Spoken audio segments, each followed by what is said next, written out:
הכספת הזאת הייתה מנהל החשבונות, לא? מה? הכספת הזאת? כן. היא הייתה פה תקועה באיזה מחסן.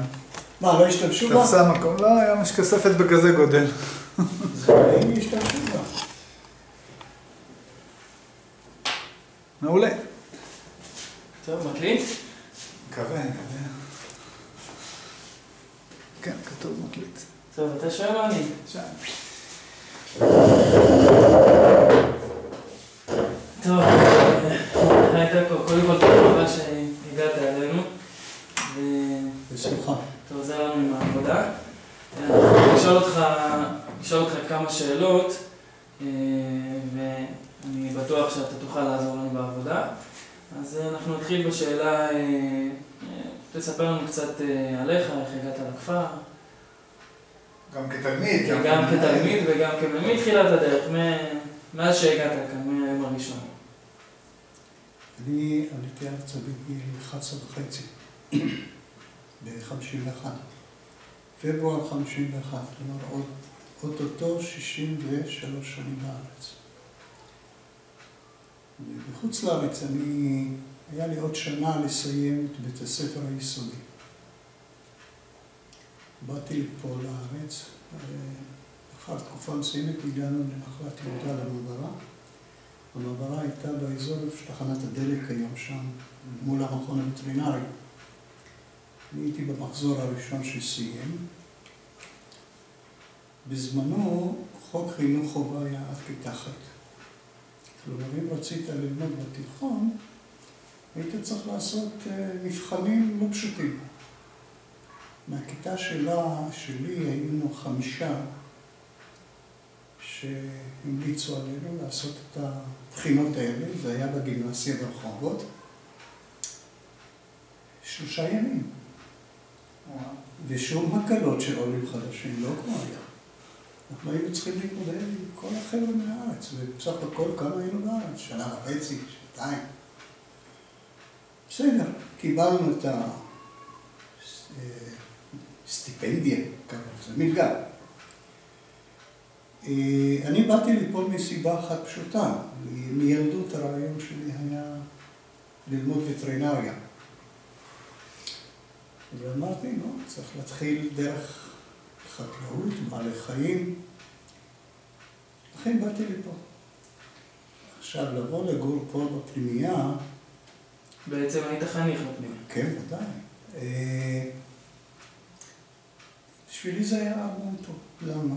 כי אנחנו גרנו באוהלים שם. ופה גרנו בצריפים, צריפים שוודים, איפה שהיום האזור של בתי המגורים של העובדים. איפה הווילה? איציק, אלי שם, כן. ארוחות חמות של אותם ימים, מה זה ארוחות חמות? התפריט של אז. בערב חצי ביצה עם זיתים. בסדר. פעם בשבוע רק מים חמים. אני בא לפה לבניין הזה, בניין ג'. אז תאר לך חלבן, אתה חולק ב3 לפנות בוקר, הכל בוץ, חליבת ידיים, כולך מסריח, ואתה נכנס למקלחת קרה בפברואר. אבל זה היה בעי אחר, זה זמן אחר. אז זו הסיבה שבאתי אז פה. סיימתי בקנות, ב-57, ויצאנו לנחל, לגרעין. זה היה גרעין עד היום, הוא למעשה הגרעין הכי גדול בצה"ל, היינו 90 ומשהו אחר. כולל יורם גאון ותובל הקורידיוניסט של להקת הנחל. ולהכשרה היינו בקיבוץ יפעת, ואחר כך ההשלמה הייתה במעיין ברוך. עכשיו, לאורך כל הדרך אני התמחיתי בנושא של רפת בקר. כשהגעתי למעיין ברוך, כחייל עוד, קיבלתי את ניהול הרפת.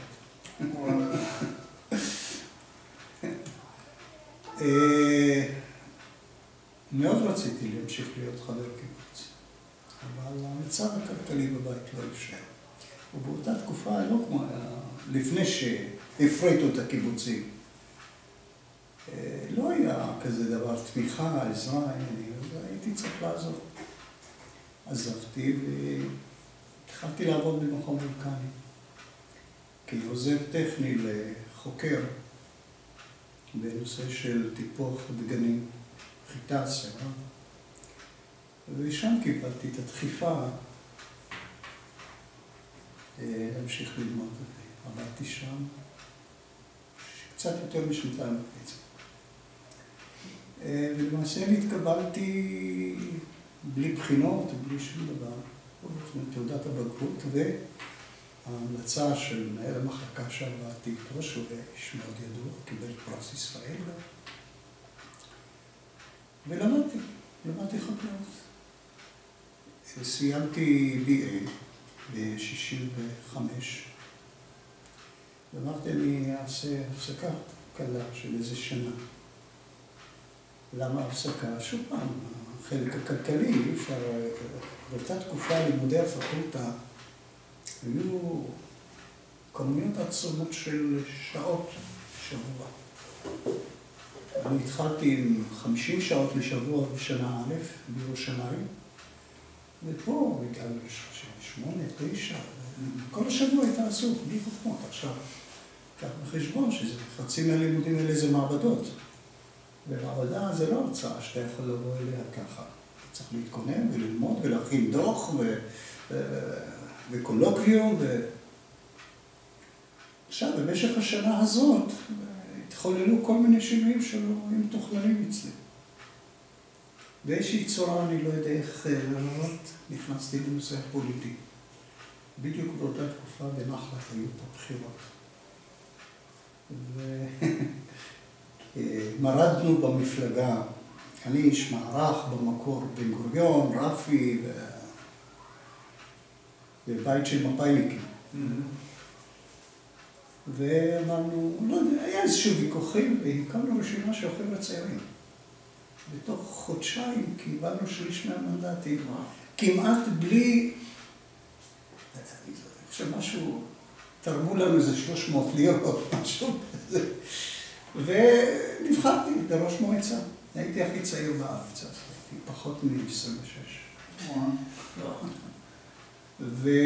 ראש מועצה של מושבה, נחלת יהודה? של המועצה המקומית נחלת יהודה. תראה, ביישוב קטן להיות כזה דבר, זה לפעמים לא פחות קשה מראש עיר גדול. כי ראש עיר יש לו כל מיני פונקציונרים עד שאתה מגיע אליו, אם בכלל. פה כל דבר היה מגיע אליך. כל דבר, כי אין לך את המנגנון לא. ולקראת סוף הקדנציה כבר נרשמתי ללימודים. זה היה יום שישי אחד גשום. הגיע אליי אחד העובדים של פה, יהודה וגר, לא יודע אם השם מוכר לכם, היה מרכז המשק. יהודה וגר הכיר אותי כראש מועצה, כי הבית שלו היה מול בניין המועצה. בניין המועצה זה בניין הלבן שהיום... משהו חרשים, לא? חרשים, כן, זה היה בניין המועצה. והוא אומר לי, תשמע, בוא תנהל את הבית ספר. עכשיו, תקחו בחשבון, זה היה שנת 69. אני סיימתי ב-57, אחרי 12 שנים. אמרתי, תשמע, אני לא אעזוב את השניות האלה. אני אבוא לנהל אנשים שהיו מורים שלי ומתייקים שלי. להיות המנהל שלהם, זה... בכל זאת יש לי את היראה ואת הכבוד של... ואז הגיע אליי המנהל שהיה שלי כשהייתי פה, המנהלת, מטילדה הלפרין. היא המנהלת השנייה אחרי המייסדת. היא הייתה פה 34 שנים. ואני אשמע, מה יותר טוב מזה שתמיד בא לנהל את המקום? ואחר כך גם כמה מהמורים ומהזה שבאו. וקיבלתי את התפקיד. עכשיו, באותה תקופה המוסד היה במשבר גדול מאוד. משבר מורלי, משבר של תלמידים כמעט, פחות תלמידים. היה בעיה עם המנהל שהיה פה, שהוא ניהל את המקום 2 בלבד. והייתה אווירה מאוד לא בריאה.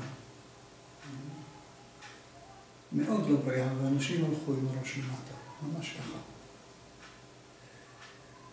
עודד קצת, גם שמו היה עודד ניר.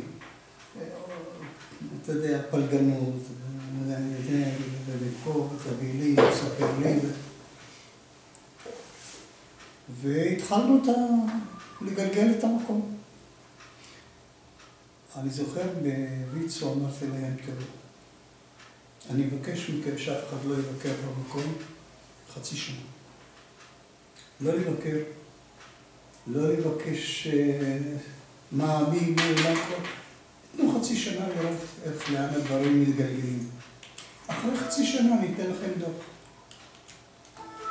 ובאמת התחלנו בתנופה, כאשר הגישה היא מנהל יכול להיות כישרוני ועצום וגדול, הוא לא שווה שום דבר אם אין לו את הצוותים שסוחבים את העגלה.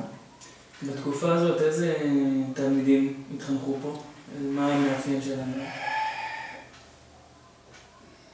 תראה, היה בערך 30% מתלמידי הפנימיה ילדים פרטיים, שההורים שילמו עליהם את מלוא המחיר.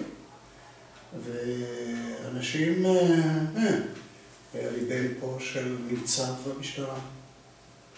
בני טובים.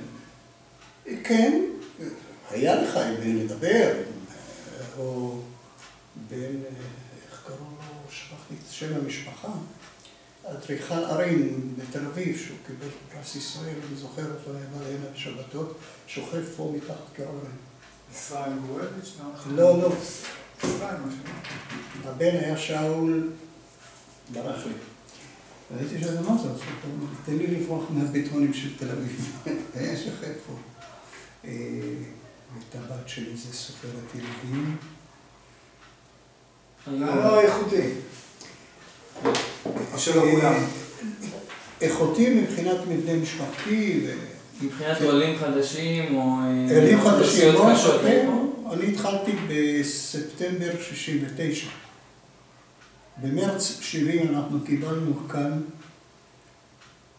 30 ילדים עולים, קובץ מכל המקומות שאתה יכול לעלות, קנדה ואוסטרליה וארצות הברית ופרס וברזיל, גרוזיה, וזה היו חבר'ה מדהימים. הרוב נשארו אחר כך וסיימו פה, והיום הם בכל מיני מקומות. זאת אומרת, העניין עם העולים תמיד היה. תמיד היה. ב-73, בשנה של מלחמת יום כיפור, זו שנה שפתחנו בה את חטיבת הביניים גם. אז היה לי פה פרויקט של ילדים מארצות הברית, גילאי כיתה י', ועם כל הכבדים של ארצות הברית, שהוא ראש הקרן היסוד וקרן מקיימת, וטטם, ובאו לפה והיינו צריכים ללמד אותם תוכנית לימודים אמריקאית. זאת אומרת, הבאנו גם את הספרי הלימוד משם. היו חבר'ה נהדרים. עכשיו לך, החבר'ה האלה התחילו ללמוד, והתחילה מלחמה. כולם גויסו, גם אני. והכפר נשאר רק עם רכז המשק, ממש כולנו גויסנו. גד של רחל, צביקה של הדסה, אבו סחלי, זה, רפת, נשאר, היו לי אז איזה 2-3 חיילות, ואיזו מדריכה אחת, שבעלה גם גויס, ובשלב מסוים היא עזבה והלכה כי הוא נפצע. והחבר'ה התחילו שם טלפונים לבוא, לשלוח את הילדים, והילדים לא הסכימו. לא הסכימו לבוא הביתה? בשום כל לבוא. לא הסכימו. והיה להם כרטיסים מוכנים, ויכולו... הם גם כן, חלק נשארו בארץ וחלק חזרו, זאת אומרת שסיימו את הפרויקט, סיימו שם וחזרו, והיום הם אזרחי מדינת ישראל. אחת מתעסקת, עובדת סוציאלית בנושא אלימות המשפחה. אז זה היה ההרכב. ברור שעליית הנוער תמיד הייתה, הם הגיעו דרך עליית הנוער בעיקר? מי? האמריקאים? כלל התלמידים. אני אומר לך, שליש ההורים שילמו. ואלה האמריקאים ההורים שילמו.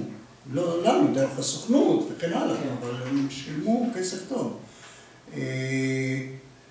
והעולים החדשים האלה שאמרתי לך, שהגיעו מכל מיני ארצות, זה עליית הנוער. תמיד היו גם ילדים מהרווחה. היו לפעמים דרך משרד הביטחון, יתומים, עניינים, כן, היו. זה הרכב, ברור שעם השנים ההרכב הזה השתנה לגמרי, ואינני יודע מה היום, אני מניח עדיין הכפר כולו נסמך על ילדים מעליית הנוער.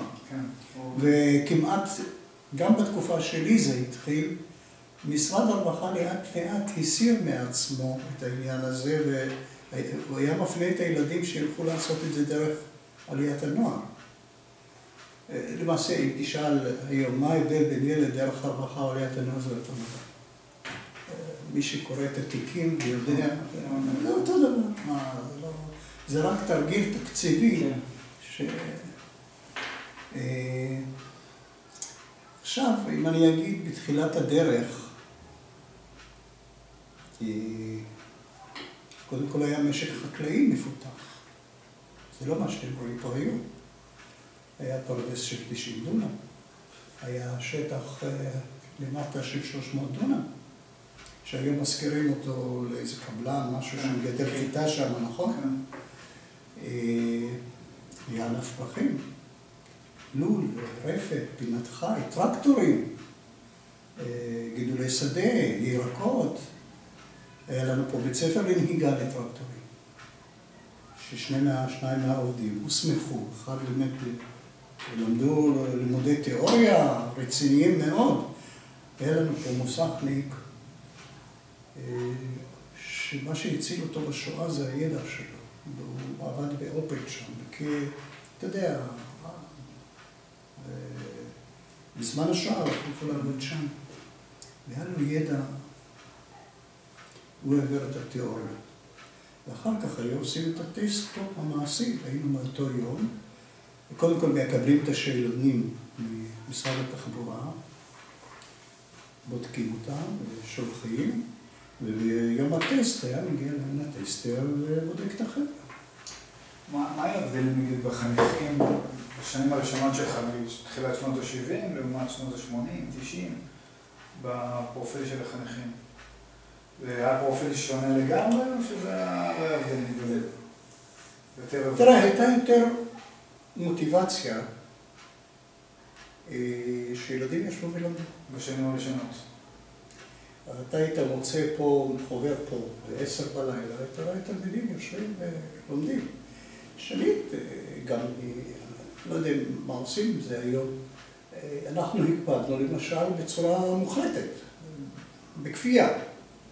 אחרי ארוחת ערב, מ-7 עד 8:30, זה הכנת שיעורים. פה היה דממה בכפר.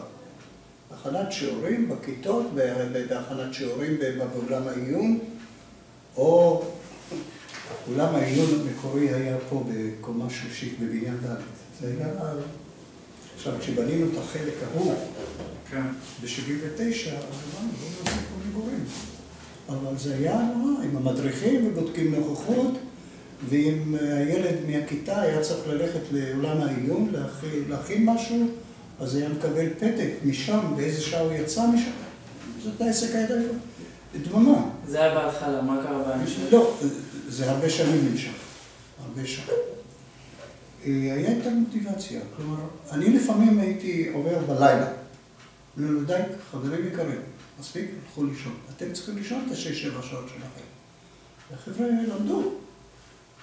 אתה מוצא באותם שנים, אני נתקל, לא, אני נפגש, אני מדי פעם גם מוזמן לכל מיני אירועים שלהם.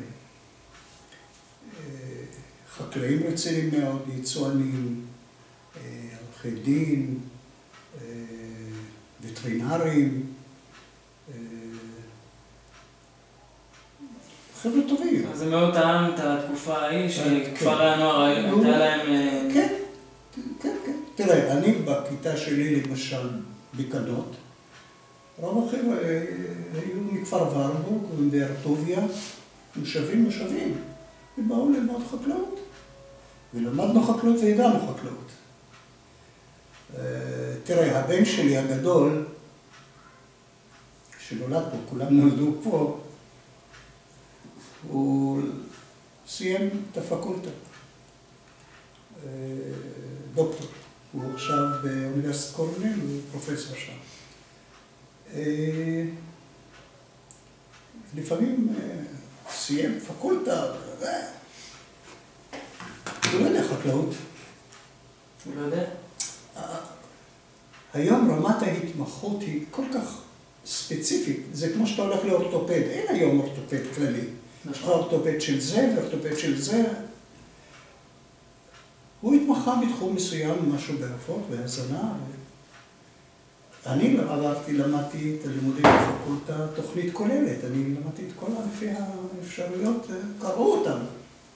ולכן הידע, אומנם התמחיתי, אבל יש לי גם ידע כללי בתחומים שונים של החקלאות. היום לא. עכשיו, מה עוד? בשנות ה-90 האוכלוסייה נהייתה יותר קשה, יותר שכונות, יותר... הייתה אתיופית גם. זה כבר יותר מאוחר. אנחנו ב-92, כשהתחיל הבלגן ביוגוסלביה, אנחנו הראשונים שקיבלנו את הילדים שלהם. וזה לא להאמין. התקשרו אליי מעליית הנוער בתל אביב, בירושלים, יחיאל שילה, אשר מוכר בטח. אז הוא היה מנהל אגף הקליטה בעליית הנוער. הוא אומר, אני אומר לך, אתה מסוגל לקלוט מחר בבוקר 30 ילדים? בהתראה כל כך קצרה? תקשיב, וזה היה ביום השואה. ואני אומר, יוגוסלביה, זה אמרג'נסי.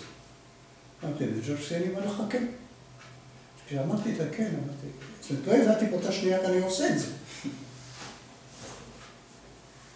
אז קודם כל, הצלתי את העובדה שהיה טקס יום שואה פה, ב-10 בבוקר, וסיפרתי לילדים.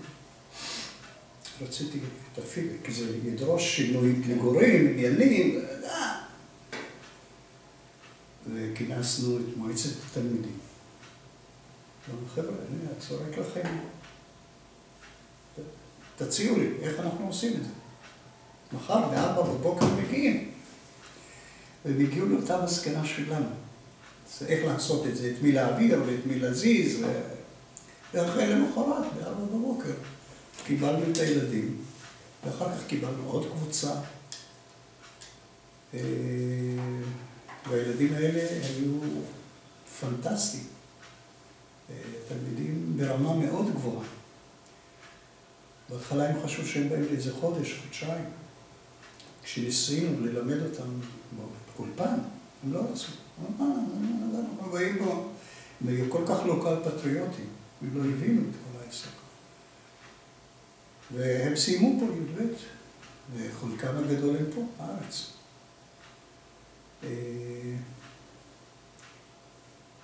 אז אני לא יכול להגיד שהשינוי באופי הפרופיל התלמידים הוא היה כזה, בבת אחד. זה היה תהליך. וכראש מועצה קראתי הרבה תיקים של משפחות שצריך לסייע להם. ופה, אחרי כל כך הרבה שנים, חשבתי שאף פעם לא יפתיע אותי בעוד משהו בתחום הזה הסוציאלי. ופתאום אתה מגלה כל פעם משהו שמטריף אותך. תראה, היו פה ילדים שאני לא ראיתי את ההורים, לא ביום הקבלה ולא ביום הסיום. עצוב, באמת. גם לא היה במה להסתייע בהם, זה היה חבל להזמין אותם. אבל כן, נעשו ביקורי בית. אני לא יודע אם אתם עושים את זה היום. עושים את זה ביקורי בית, בכלל היינו עושים את זה בסוכות, בחנוכה, לפי אזורים ויוצאים עם הרכבים. עד היום אתה מדבר. אבל היינו שואלים את הילד לפני כן, אם הוא מסכים. והיו ילדים שלא רצו. והיו ילדים מאוד שמחו. אבל ילדים בהחלט לא כל כך רצו. בעבודה שלנו כתבנו קצת על גם אידיאולוגיות וגם על הפוליטיקה. הפוליטיקות בעצם שהובילו את מעבר תיאור ההתפתחות, גם בעצם הדברים שעמדו מאחורי זה. אתה כמנהל כפר, הרגשת את ההשפעה של עליית הנוער, את הלחץ הפוליטי, את האידיאולוגיות תראה, האידיאולוגיה של... אז קודם כל לא היה מושג של כפרי נוער, זה היה בית ספר חקלאי. אני זוכר שלנו היה פעם ויכוח עם מנהל האגף, קראו לו חיים אדומי, חבר קיבוץ, שרצינו לשנות את זה היה בהתחלה זה בית ספר חקלאי. אחר כך הפך להיות בית ספר תיכון חקלאי. אחר כך הפך להיות בית ספר תיכון חקלאי שנתי, כשנפתחה חטיבה. בשלב מסוים רצינו לשנות לכפר נוער. זה היה מלחמה, הוא לא הסכים. למה לא בעצם? כי זו הייתה אידיאולוגיה. בית ספר חקלאי, אתה מוציא תלמידים להתיישבות. חבר'ה, יש לנו פה תעודת הצטיינות על גרעינים שהוצאנו. כי זה היה תלמידים בין י"א לי"ב, חודש וחצי, הולכים ויושבים בקיבוץ. כי המטרה להוציא אחר כך גרעינים לנחל. יש לי תלמידים מהדרום בקיבוץ אילות, ובארי, ורעים, ולוטם, מכל מיני מקומות. זאת אומרת, אתה כמנהל, הייתה לך איזושהי ראייה מסוימת, אבל היא הייתה גם מושפעת מלמעלה? לא, הראייה הזאת היא גם... הייתה ראייה שלי. כן, להוציא להתיישבות, חבר'ה עם השכלה, זה בצד הלימודים. חבר'ה, באותה תקופה תלמידים גם עבדו פה 24 שעות בשבוע. למדו בבוקר, עבדו אחר הצהריים, ואחרי 3 ימים להפך. עבדו, כולל יום שישי, היו עובדים התלמידים עד 3:30. 24 שעות עבדו בשבוע, אחר כך זה לאט לאט 18, 12, היום כמה שעתיים, גם זה לא בטח. היום גם זה לא. 4 שעות וזה בתיאוריה. אין, זה היה... זה היה בכפר פה, בפנימיה פה. זה היה פה, זה היה במקווה ישראל ובכפר הירוק. זאת הייתה אידיאולוגיה, זה היה... ודאי. ההחלטה להוריד את שעות העבודה היא של כל המנהלים, יחד עם הנהלת האגף, היא נתקבלה פה בנחלת, באולם הזה פה למעלה. אני זוכר, זה היה בחגיגות 100 של מקווה ישראל. היה יום כנס מנהלים פה, סיימנו אותו וכולנו ביחד, נסענו לחגיגות יובל 100 של מקווה. אז שם היה דיונים על... לא, פה היה דיונים. פה התקבלה. הדיונים על לצמצם את העבודה? לצמצם את העבודה. בשביל לתת מגזר ללימודים? כן, לתת, ולכן גם גדלו מספר שעות הלימוד, והצלחנו גם לאחד, ללמוד במשמרת אחת, לא 2 משמרות. למדו 2 משמרות והתחלפו, אתה יודע. אנחנו, זה משמרת אחת, וזה דרש היערכות לא פשוטה. כל התפיסה משתנה. כן. ולאט לאט, בכל אופן, אני כשסיימתי פה ב-98, עבדו 12 שעות, 10 שעות, משהו כזה, אבל עבדו. אתה כמנהל בית הספר, הרגשת שיש לך חופש פעולה, שרצית לעשות מהלכים ודברים חינוכיים, או איזה מהלכים הרגשת חופש, שיש מישהו מלמה? כן, לא. היה לי, זה, תראה, ויצו, היא נכנסת לפעמים לכל לא תמיד המנהל הוא הכל יכול. אני חושב שאחד הוויכוחים של חזי היו העניין הזה. כן. ואני לא פעם הייתי אומר לחזי, חזי היו לי קשרים מאוד גדוקים. אבל חזי, תקשיב, בוויצו לא מבינות כלום, אבל אל תתעמת איתם. תנסה להוביל אותם אליך. אל תפיח להם כל הזמן שהן לא מבינות. אבל הוא אהב להתעמת. ובעניינים של ניהול היומיומי, או תראה, ברור כשאתה פותח מגמה, יש מחלקה לבתי הספר. כשאתה צריך לעשות פרויקט של בנייה וכן הלאה, אז יש מחלקה וצריך לגייס את הכספים. אבל לא הרגשתי שהגבילו אותי. לא. ברור שבחיי היום-יום, אתה ניהלת את העניינים. והיה מבקר פנים שלהם, והיה ביקורת חוץ, והיה ביקורת זה. מה שקרה פה לפני 2-3, כל מה שהיה. כן. אני מאשים גם את הביקורת. איפה הייתה הביקורת? איפה היה רואה חשבון שבודק את המאזנים והכל? האם מנהל כפר יכול לבדוק כל קבלה וכל חשבונית שמגיעה להנהלת חשבונות? לא. תראה, לי היה נוהל, למשל, הייתי יושב עם דודו כל בוקר. אחרי שהייתי עושה את הסיבוב ככה, לשמוע מה קרה, הייתי יושב איתו במשרד. תוציא לי מה יש להם מהמחשב, חובות, תשלומים, עניינים, מה נכנס, מה יצא. אתה צריך לערוך איזושהי ביקורת בכל זאת. וקצת התמצאתי בכלכלה וקצת התמצאתי בהנהלת חשבונות. זה חלק מהלימודים בפקולטה אז. די ביקרתי. בלי להיות בעל תואר בעניין. לקחת מאזן ולקרוא אותו, לפעמים דודו היה מביא לי משהו מהמחשב, איזה דף, ואני לא אהבתי מחשב. הייתי רק מסתכל עליו ולוקח תזרוק את זה. למה? אתה לא רואה שזה לא... מראייה שלי, כי הראש שלי עבד בלי המחשב. מי שעסוק במחשב, הראש שלו כבר לא עובד. לא הפריעו לי. ברור שבפרויקטים, כפי שציינתי, בנייה, פתיחת מגמה, פתיחת כיתה. אני פתחתי כיתה, אם צריך היה. אם זה עמד בתקנים וכן הלאה. היה לנו פה מגמה של זואוטכנולוגיה. של? זואוטכנולוגיה. זו הייתה תוכנית ייחודית ארצית. באיזה שנים זה היה?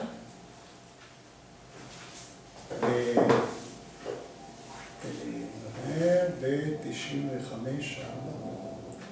מגמה מקצועית. לא, תקשיב, זואוטכנולוגיה זה רמה של 5 יחידות במדעי החיים. ברמה של 5 יחידות שבנינו את התוכנית יחד עם אוניברסיטת תל אביב. חודשים ישבנו איתם, וזו הייתה ברמה מאוד מאוד גבוהה. וזה היה צריך, זה לא כל כך קיבל תאוצה, אבל למרות שבמחזור ראשון שני היו קלינרים. כולם היום, יעל אמרה לאנגלית, היא בוגרת המחלקה, היא בוגרת של המגמה הזאת. וכמו יעל, היו שם תותחיות, באמת, ברמה אבסולוטית. סיימו פה. עכשיו, חלק מהמרצים היו באוניברסיטת תל אביב. פרופסור יוסי טרקל, מרקל. מי גייס אותם בעצם לכאן? אתה? פרסמנו, והגיעו תלמידים אקסטרניים ברחובות. אחת מהן היום היא וטרינרית, האחרת סיימה תואר שני, מנהלת איזה חווה, משהו. תותחים. דיברת על התלמידים האקסטרניים. זה בדיוק התקופה שהתלמידים האקסטרניים נכנסו לכל מה שקשור לכפרי הנוער. תמיד היו תלמידים אקסטרניים, אבל לא במסות. מתי התחילה המסה הגדולה להיכנס? פתחנו מגמה של הזואוטכנולוגיה ומגמה של חשמל. חשמל ואלקטרוניקה ומזכירות ממוחשבת. ואז היא התחילה להיות קצת במסה. מאיזה צורך אבל הוקמו המגמות האלה? כי התחילה להיות מין מדיניות לגוון, לתת תשובות נוספות. לילדים שלא הולכים לבגרות מלאה? כן. תראה, מהר מאוד למשל, אחרי כמה מחזורים, הגענו למסקנה למשל שהמגמות המקצועיות, חשמל, מזכירות, זה פיצ'פקס, זה שטויות. אתה מלמד ילד... או בתוך הכפר או בכלל... זה לאט לאט. ראינו את זה אצלנו גם. מה זה, מאיזה בחינה? אתה נותן לתלמיד תעודה שהיא לא שווה שום דבר. אתה לא נותן לו סיווג מקצועי. לא מכירים בזה. הוא לא יכול לעשות, איך אומרים, באו אלינו בטענות, היו ביניהם תלמידים אז לא עשה את כל הבגרות, אמרנו, הוא יכול להמליץ, שיעשה אנגלית, ודחפנו.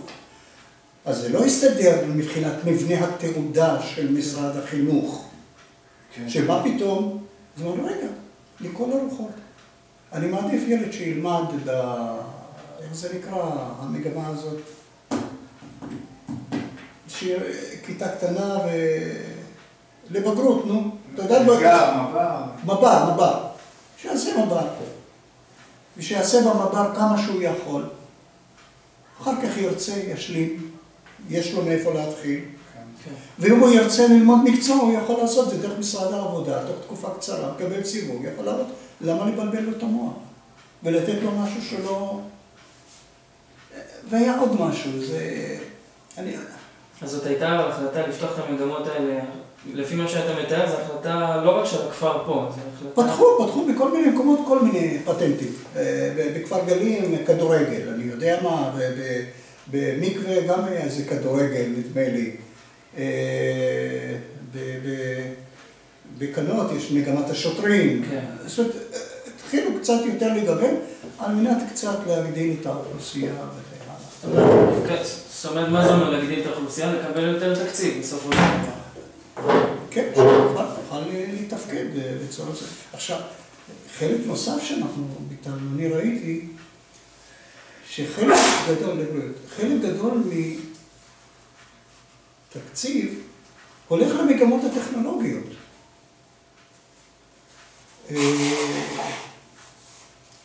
זה המון ציוד, המון כך וכך תלמידים במעבדה רגילה, אתה יכול נדמה לי עד 24, 5 ביחד, שם זה פחות, אז אתה כל הזמן צריך לממן את הסיפור הזה, ואתה למעשה משקיע ונותן על דבר שלילד לא נותן שום דבר, אתה אומר לעזאזל. שילמד, יעשה 10 יחידות, שיעשה 10 יחידות. ואחר כך ירצה, יעשה מה שהוא מבין. וזה התפשט, אלא מה? אני אז גם אמרתי, הכפר ביסודות צריך להיות מבוסס אידיאולוגית על תלמידי הפנימייה, גם חינוכי. אסור שהשיקולים של הכפר יהיו על פי האקסטרנים, כי אז אין הצדקה להחזיק את הכפר. שזה פה הצליחו לשמור על זה, אבל בכפרים אחרים לא. יש לך כפרים שזה יותר משני שליש, קח את הדסים, שם הפנימייה היא סרח עודף. יש הרבה כאלה, עכשיו שיש 1,000 תלמידים, 1,500 תלמידים. כפר הירוק. כפר הירוק. ושל הנשיא. ואז תלמידי הפנימייה הופכים להיות אתה יודע... בסדר. אני חושב שאם ישנו כפר כל המתקנים האלה, הם קיימים לתלמידים. הפנימייתיים, זה הבסיס. ועליו תבנה. לא שיהיה להפך. אז מאיפה הגיע השינוי בסופו של דבר? איזה שינוי? השינוי שנהפכו המון כפרי נוער, מהמסה העיקרית של תלמידי פנימיה לאקסטרני. המציאות הובילה את זה, אין פה חוכמות. אין פה חוכמות. המציאות הכלכלית. המציאות הכלכלית. המציאות של בארץ האווירה הזאת. ויצו תמכו במהלך, לא תמכו, או שהיו ניטרלים? הם היו חייבים להתאים את עצמם, הם בעלות, הם לא מובילי מדיניות. אז זה מדיניות של משרד החינוך. בוודאי. מובילי מדיניות, תראה, אני מניח שהיום אם היינו בבית ספר חקלאי עדיין, מקווה עדיין נקרא בית ספר חקלאי, וראינו רוצים לשנות את השם, לא הייתה שום בעיה. אז נלחמו בנו, מה פתאום שתשנו? ואני זוכר מיכל מודעי, שם מוכר לכם עדיין, היא הייתה איתנו אז בישיבה, ואמרה לו, מר אדוני, אתה שוכח שהכפר הוא שלנו. אז אמרה לה, לא, אני לא שוכח, אבל אתם שוכחים שהפיקוח הוא שלנו. זה כבוד שהמשיכים עד היום. לא, אתה מבין? לא, זה לא סימנטיקה. אתה, אדוני, אני מכתיב לך את המדיניות החינוכית שלך, אתה שייך אליי. כן. וזה... היה בעצם מתחבר לזה כל הסיפור שכפרי נוער פעם היו מנותקים, אפילו פה, לאט לאט העיר בעצם התחילה לעטוף אותם ולהתחבר אליהם. ואני גם העניין של האקסטרן, כמות האקסטרנים. איך אתה רואה את זה? זאת אומרת, זה היה משהו שהוא, המציאות הובילה אותו, זה היה מגמה, זה היה מדיניות? תראה, זה המציאות הובילה את זה. המציאות. בוודאי, המציאות. תראה, כפר כזה, כלכלית לא יכול להתקיים עם 190 תלמידים. אין פה חוכמות, זה לא כיתות. תראה, פעם היו יותר חופשיים בנושא תקציב. לי לפעמים פה היו כיתות של 14 ילד ואף אחד לא צייץ. היום יעיז חיים לעשות את זה. אתה מבין? הוא חייב שיהיה מינימום 25 תלמידים בכדי יוכל לקיים כיתה בתקן הוא יכול לפתוח. אמרו לי, זה אנשים מגיע לך 20 שעות בשבוע לכיתה הזאת. מה תעשה עם זה? מי יממן לך את היתרה? ותראה, לפחות בתקופתי עוד ויצו השתתפה משהו בתקציב השוטף. אני הבנתי גם מפנינה וגם מחזי, כמעט בתקציב השוטף הם כלום. כן. חוץ, אני מדבר על הפרויקטים, אני מניח שהם בתמונה, שבונים משהו וזה. אבל אתה לא יכול היום לקיים, אני אז, והמעורבות גם של הפדרציה השוויצרית, מזל של המקום הזה שהפדרציה היא שוויצרית. פעם אמרה עליי את הגזברית הלאומית של ויצו, מרים בן פורת, זה לא השופטת. אמרה, עזבו, תקו גם אם היא יבקש מהשוויצרים נזם לפרות שלו, הוא יקבל מהם. אף פעם לא נתקלתי במילה לא. באמת. אבל היו מעורבות, והם דאגו לתלמידים. עד עכשיו אני נזכר, אנחנו חנכנו את בניין ה' יחד עם כל עולם העיון וכל זה באותה יום. זה היה באוקטובר 79. והיה שביתה. שביתת עובדים, הרי לא זוכר. אני הכנתי את כל הטקס עם להקה, עניינים. ומאחורי בניין ה' יש מין אמפיתיאטרון כזה. ישבו האנשים, התלמידים הופיעו ודיברו. ניגשה אליי אז נשיאת הוויצו בשוויץ, אישה יקרה מאוד, טרודי דרייפוס. אומרת לי, מרדכי, הייתה שם ילדה גדולה, היא תיארה לי אותה לדעתי על מי גברת, הייתה תלמידת י"ב. אומרת לי, יש לה יותר מדי שערות על הפנים. תבדקו לי את זה וכמה שזה עלה לי מכסה, באופן אישי. אתה מבין? או תלמידה אחרת, שהיום היא חברת קיבוץ באר, אמרה לספרות, היא ואחותה למדו פה שתי ילדות עזובות ומוזנחות. והשיניים, גם כן, אמרה לי, אז לא היו ביטוחים וכל הדברים כמו היום מסודר. כמה שזה היה להם. תמיד זאת היה להם מעורבות גם רגשית בכל הסיפור. הם לא באו רק לשבת איתי בחדר וכן הלאה, לא, הסתובבו, הסתכלו וזה. תראה, האווירה פה, אני לא יודע מה היא היום. היא תמיד הייתה עם אווירה מאוד משפחתית.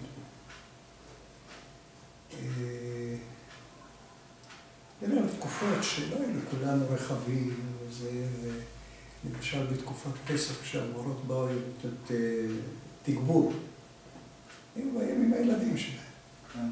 הם מסתובבים, הילדים הקטנים, היום כולם נישואים, מסתובבים על התשעים, ואמא מלמדת בפנים. אז הכרתי את כולם, בשמות עד היום. הם נכנסים אליי במשרד, אני בשבילם דודמו אליי. ובארון שם, מאחור אני, תמיד היו כמה סוכריות, כמה זה...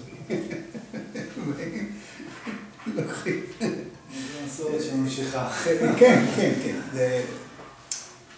תראה, אני לא יודע אם היום אתם עושים עוד קבלת שבת וקידוש וכל הדברים האלה. קידוש, הצגה. לא פעם הם מגיעים מהמחנך של אותה כיתה שנותנת את הקבלת שבת הזאת. זה עדיין קורה. מורים מגיעים? לא הרבה, אבל מגיעים. יש כאלה, הטובים מגיעים. אוקיי. וזה היופי. זאת אומרת, ואנחנו, לא תמיד הייתי צריך לפטר מורה, אם הוא לא התאים. הוא פיטר את עצמו, ברגע שהוא לא התאים לאווירה שהייתה. זאת לא מה הייתה המורים שבאו והכנו את הרכב, נכנסו לחדר המורים, לכיתה, לרכב, לא, אין כזה. עצם זה שמורים היו עולים ואוכלים אותו. אז הוא רואה את התלמיד לא מאחורי השולחן, אלא גם בחדר אוכל, הוא מתנגד. ורואה אותו בליל שבת, ועולה לבקר אותו כשהוא שכב חולה. וזה הדבר המשמעותי. אתה דיברת על כל מיני ארגונים, דיברנו בתחילת הדרך שזה המשק פעלות, נעמת, ויצו נכנסה, דיברנו על הפדרציה, עליית הנוער, היה שהתנהלות פוליטית, היה לחץ פוליטי, היו אנשים פוליטיים בכל מה שקשור לפנימיה, לכפר נוער? לא, שום פעם. אתה יודע, בוא אגיד לך משהו. ויצו היא ארגון א-פוליטי. הם עשו טעות פעם אחת בכנסת הראשונה, והשנייה נדמה לי עליהם נציגות. אני הייתי כל כך קנאי בעניין הזה. מכירים את ישי, נכון? כן. ישי במקורו היה מדריך נוער עובד בנחלת יהודה. והוא עבד עם אחותי, גם הייתה מדריכה מקבילה לו, בנחלת יהודה. וניסה פעם ישי לבוא לדבר איתי, להקים פה סניף. אני כמעט זרקתי אותו מהחדר. אמרתי לו, פה אנחנו לא, תנועות הנוער, אני מדבר של אז, היה להם אידיאולוגיה, הוביל לאיזשהו... היום תנועות נוער זה הוא, היא, עושים בדורה, לוקחים כסף, שטויות. לא רצה, דבר. אמרתי לו, לא. ואני מאותו זרם. אני של הנוער עובד, אמרתי לו, לא. ניסו להיכנס פה בנקים כספונסרים ואין כזה דבר. זאת אומרת, אני שמרתי על ניטרליות מוחלטת. אין כזה דבר, לא. לא היה שום עניין פוליטי. תראה, הדבר הפוליטי היחיד שהם עושים, כשהיו ימי בחירות וזה, לוקחים אותם ככה שיראו מה זה קלפי, מה עושים, איך נכנסים, כן, אבל כן טיפחנו את הצד של מסורת. היו פה פרויקטים של תלמידי כיתה ז', בר מצווה בצורה רצינית, הקבלות שבת, בתקופות שהיינו עושים פה ליל סדר. היינו עושים פה ליל סדר. וזה היה מסורת. הוא פה? י"א, זה היה תמיד תלמידי י"א. הם ידעו, הם חיכו לזה. אבל תשאל את אמנון איזה שולחן היו מכינים להם. עכשיו, זה לא לתלמידים לבד, זה המדריך שנשאר תורן עם המשפחה שלו והילדים שלו, והמטפלת עם המשפחה שלה. אני הייתי בא לבקר לראות מה מימו השומר. היה לנו שומר שלנו, לא של חברה. כן. היה גם נכנס, הוא גם אגב, היה תימני מקורי, הוא היה עושה את הקידוש. אתה יודע, בנוסח תימני, וזה היה מובן מאליו, שמעון, היה גם מחלקה לחינוך מסורתי בעליית הנוער, היא נזכרה, הייתה מחלקה נהדרת. עמד בראשה אדם, הרב וסרמן, זה לא מהמטורפים. הוא היה רב של קירון, משהו כזה. אחד שסירב בצנחנים, פצוע ראש, משהו קליבר. ואני זוכר פעם ראשונה שנפגשתי איתו. בא אליי אחת המורות, ואומרתי, תגיד, מה אתה רוצה לעשות מהמוסד? לעשות פה ישיבה? ואחר כך הייתה החברה הכי טובה שלו. עבדו במשותף בצורה מדהימה. כלומר, כן טיפחנו את החיים. אבל בפוליטיקה לא התעסקנו בשום פנים באופן. וגם בין המורים, זה לא, היו כל מיני דעות, בכלל לא. תגיד, לסיכום, איך אתה רואה ככה את כפרי הנוער בעתיד, לאן הם הולכים, לאן נחלת, אם יש לך איזשהו מחשבות לגבי זה, לאן הם צריכים ללכת, או הם התקיימו נגיד עוד 20 שנה בכלל? הכפר ככפר יתקיים, כי יש צורך. יש צורך. השאלה אם זה באותם היקפים, יכול להיות שהוא ישנה צורה. יכול להיות שכפרים מסוימים יהיו לחינוך מיוחד או לאוטיסטים או אין יודע מה. אני לא רואה שענפי החקלאות יישארו בטווח אחר. מה יש לכם היום פה? רפת ולול? יש רפת לול, פינת חי. אז פינת חי זה שטוש. נכון. זה שטוש. זה ייעלם. אני אגיד לך משהו. אם היית מסוגל לפתח את הענף טכנולוגית, אתה לא יכול. יש לי בן שהוא חבר קיבוץ, בקיבוץ דביר. הוא איש רפת. מה שאני רואה שם ציוד, זה משהו מדהים, שליטה, ואני מדבר כאחד שמבין קצת בסיפור. טכנולוגיות מדהימות. כן. אתה מסוגל, זה קשקוש. הרפת של היום, בנחלת יהודה, כפי שהייתה לפני 20 שנה. אותן מכונות חליבה, אותו ציוד, אותו המחשב, או אותה תוכנה, היום.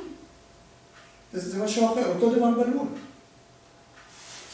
בקיבוץ דביר יש להם 7 לולים ענקיים מפה עד לשם. אף אחד שם לא נכנס. הכל אוטומט, הכל... רק עושים סיור בבוקר לראות כמה מטר, אוספים אותם שם, אף אחד לא... אז מה הטעם? זה הופך להיות ריפוי בעיסוק. וגם זה לא, כי הם כבר כמעט בלא עובדים. אז מה הטעם? בשביל מה מחזיקים את זה? עכשיו, לדעתי, ברגע שגם פה עכשיו נחלת מוקפת, יגבר הלחץ. יגבר הלחץ. מה אתה חושב שיקרה? יהיה לחץ ויש סיכוי שהמקום ייסגר? לא המקום. רק החקלאות. רק החקלאות. הרפת. גם אם לא היה פה בנייה. המציאות, אם תלמידים לא עובדים, עובדים שעתיים, זה שטויות, זה כבר. כי אנחנו ראינו בעבודה ערך. ברגע שהיא מפסיקה להיות ערך, מתחילה להיות מטרד, אין טעם להחזיק אותה.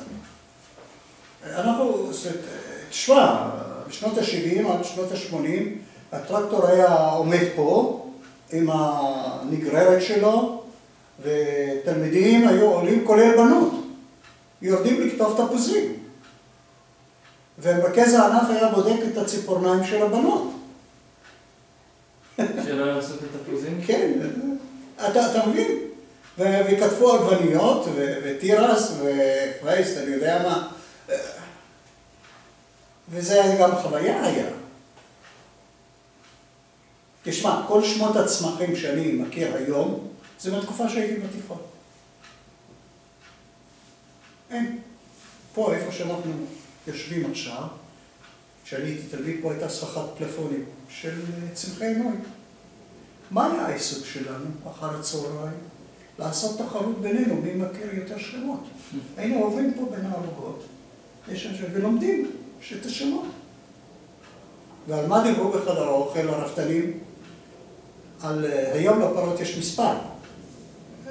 לא היו מספר, היו שמות. צביה המליטה והיא דרשה, והייתה פרה אילת וכולי וכולי. ישנו השם בטח מוכר לכם, צביקה ורשליאק, שהיה יושב ראש הוועד האולימפי. צביקה הוא היה כיתה מעליי פה. וצביקה יום אחד היה לנו רפתן, קראו לו שמואל בן ציון. הבת שלו, עדי. אתה הכרת את עדי? עדי קלמן. עדי... פה, אני אומר פה. מתה לפני כמה שנים. כן, זאת שנפטרה. אני מכיר את עדי כשהייתה... ואבא שלה היה רפתן, כולנו היינו מופיעים בזמן החליבה, היה אומר, צביקה, אתה חולב את פרה הזאת וזאת וזאת וזאת, ואתה חולב את זאת. והם נותן, לפי ההתקדמות שלך בחליבה, יש פרות בועטות ופרות שקטות ופרות שקשה לחלוב, אז אנחנו בהתאם. פרה האחרונה שאם קיבלת אותה סימן שאתה כבר, קראו לה אילת.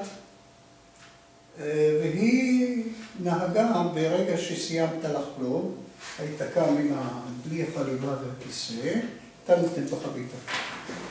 והייתה פרה טובה. היחידי שהיה חולב אותה בשקט, זה שמואל בעצמו.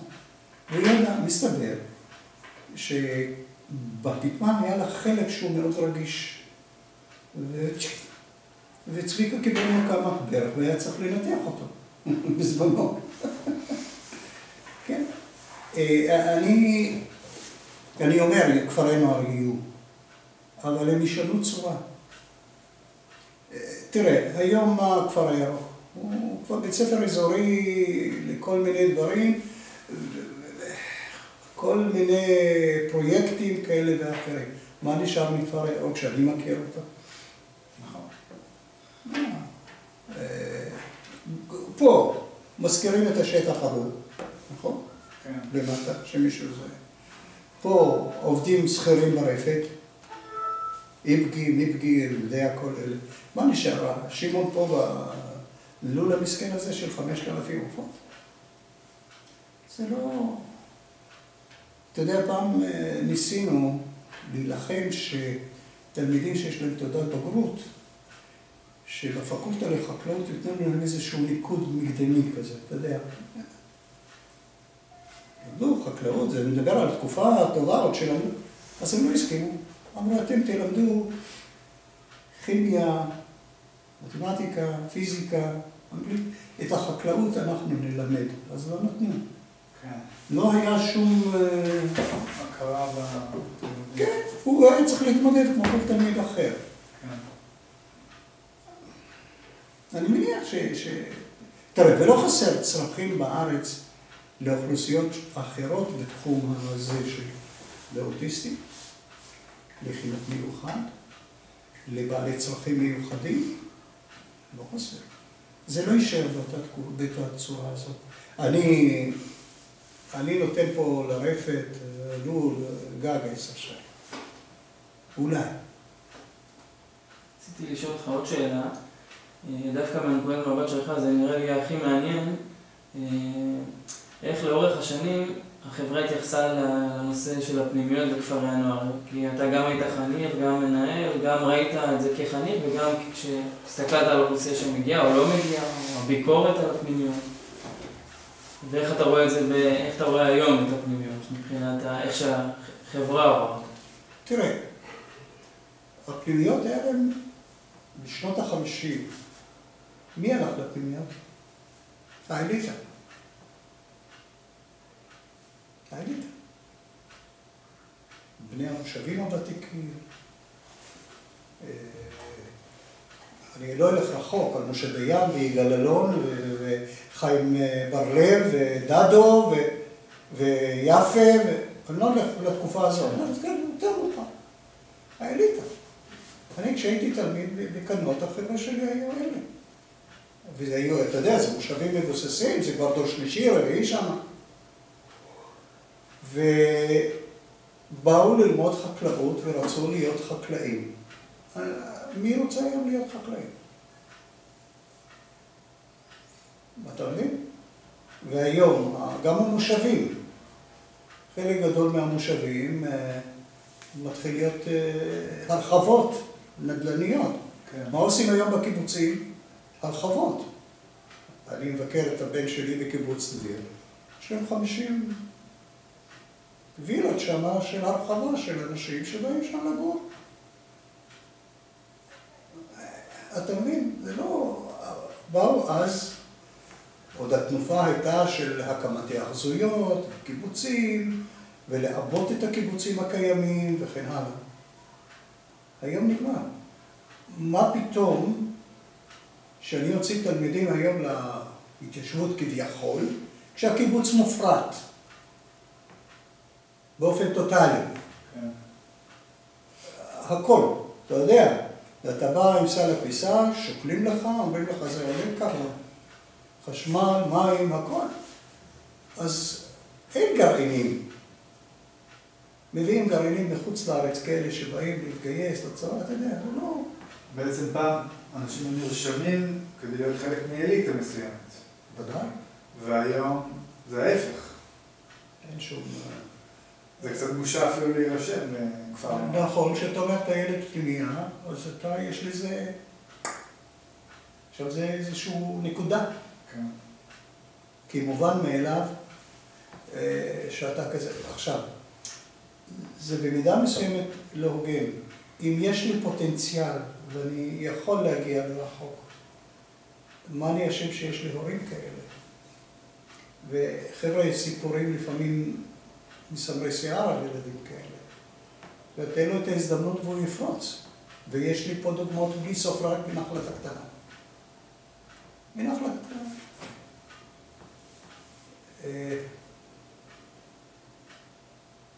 היה לי תלמיד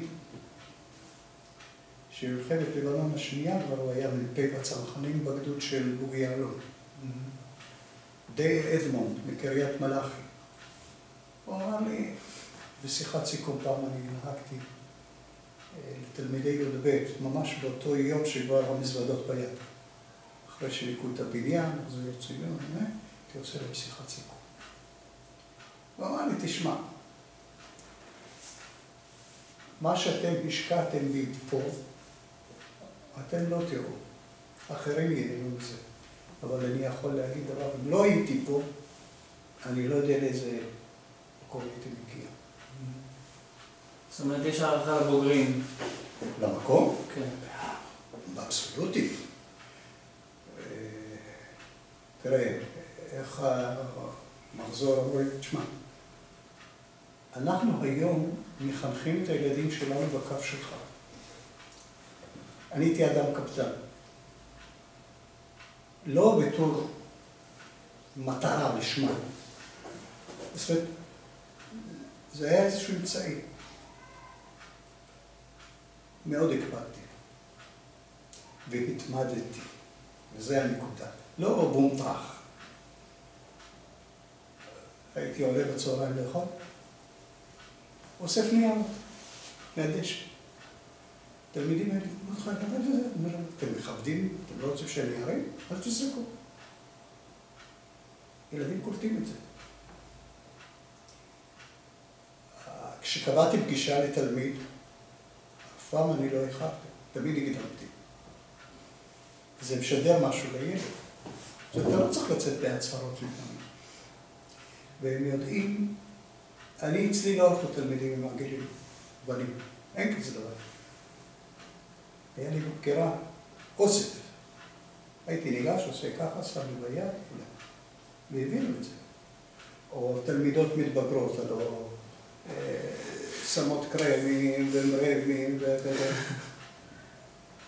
הייתי בא ולוקח את השיחה בחדר. אז בא לבית ספר.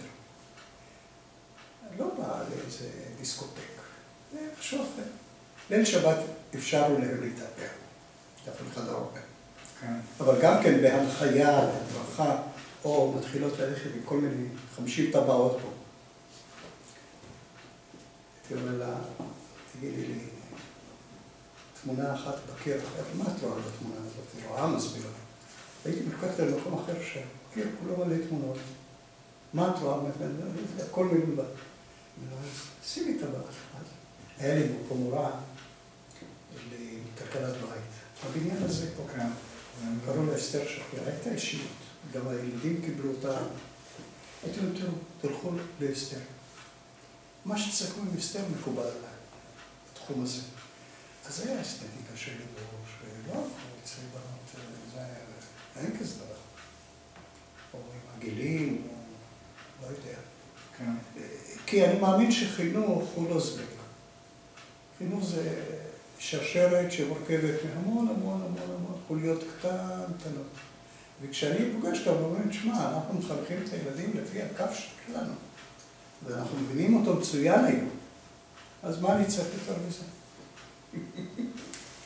יפה. כן, טוב. נראה לי שענית כל השאלות. כן. טוב, אני שמח, ואני מקווה שעזרתי לכם. נעזור לך מאוד. אתה עובד פה? אני עזבתי השנה לעין כרם. כן, אמרת לי. אני עכשיו רכז שם. רכז אני פנים. עכשיו, רגע, לא בעין כרם, בבויאר. לא, זה האגודה לקידום החינוך, שבויאר תחת האגודה וגם עין כרמית. פעם זה היה כרמית. כן, אני יודע, אבל עין כרם הוא בית ספר אזורי היום. נכון, אז מה שקורה... ואין שם פנימיה. אז מה שקורה, לפני 14 שנה סגרו את כרמית.